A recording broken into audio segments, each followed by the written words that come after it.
The Waltons, Season 9, Episode 4, The Triumph. As spring unfolds over Waltons Mountain, the distant echoes of war still reverberate through the lives of the Walton family, not with the thunder of artillery, but with the quiet, gnawing uncertainty that lingers when peace feels just out of reach.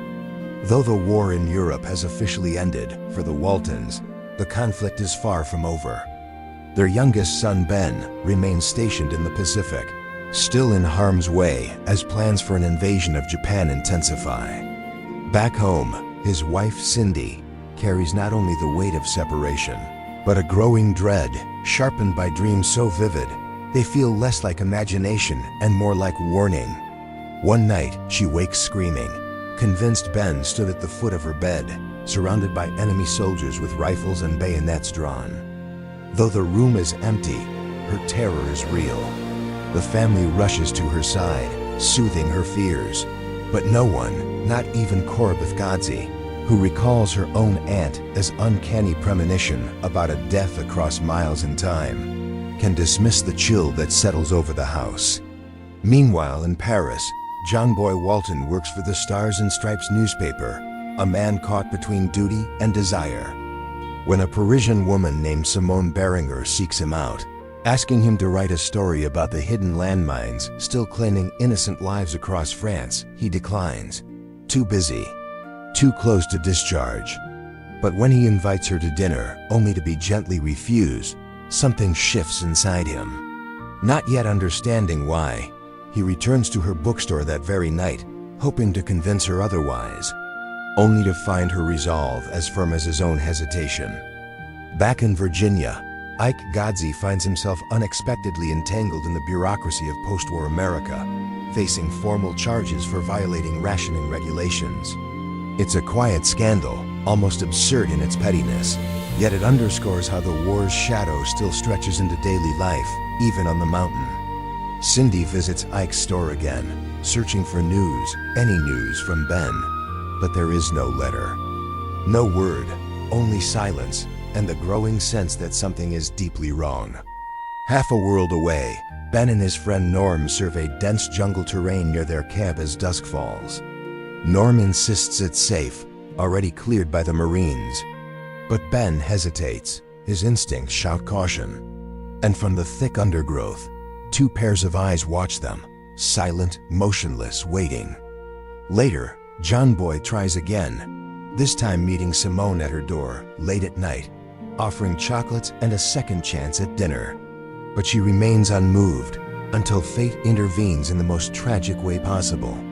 On a walk with Jason through the French countryside, the brothers stumble upon a family enjoying a spring picnic, laughter, sunshine, children playing. Then, in an instant, a deafening explosion. A little boy, chasing a ball, runs straight into a buried mine. There's no time for warning. No time for grief, only the grim realization that Simone's plea was not just a request, it was a calling. The next day, John Boy returns to Simone. "I'll write your story," he says simply. Cindy, meanwhile, begins seeing visions. Fleeting, impossible images of Ben on the staircase, vanishing before she can reach him. Distraught, Erin and Rose convince her to rest with relatives in Richmond. As she boards the bus at Ike's general store, Korobeth cannot resist, ever the gatherer of gossip, trying to pry loose details about the telegram that arrived that morning. But Ike silences her. Some news, he knows, must wait. That news arrives soon enough. Ben and his crew press deeper into the jungle, searching for a viable route for a new road. One of the men spots movement, the glint of an eye, the twitch of a finger, just before the ambush begins. A struggle, a flurry of shouts, and then silence. Ben and Norm are taken. In Paris, John Boy throws himself into Simone's cause. Determined to understand the true danger, he volunteers to learn how to disarm a landmine. At a training site, an instructor walks him through the process, only to reveal, after John Boy fumbles the procedure, that the device was a dud. "If this had been real," the man says quietly, "you wouldn't be standing here." The weight of that truth settles deep. Back on the mountain, Ike and Korobeth deliver the telegram addressed to Cindy. Rose opens it, her hands trembling. The family rallies, finishing dinner in her stead. Even Jim Bob, home on a rare 3-day pass from Fort Langley, steps in to help. No one speaks of what the telegram might say, only that the waiting has become unbearable. At the office, John Boy and Simone begin crafting the article, a powerful piece exposing the invisible war still being waged across France.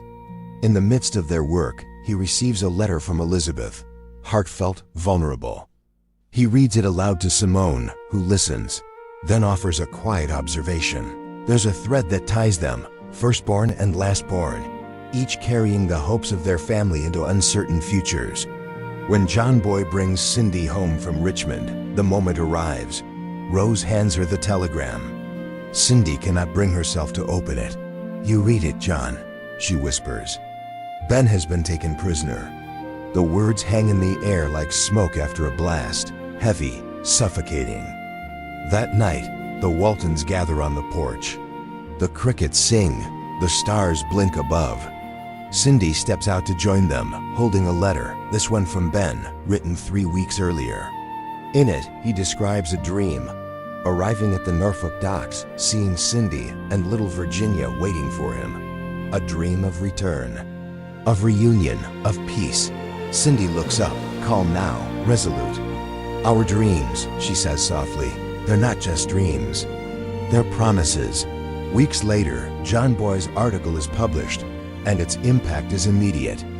Jason, stationed in the Pacific, and his unit are reassigned to mine-clearing detail, their commanding officer having read the Triumph, as the piece is titled, and recognizing the urgency in its words.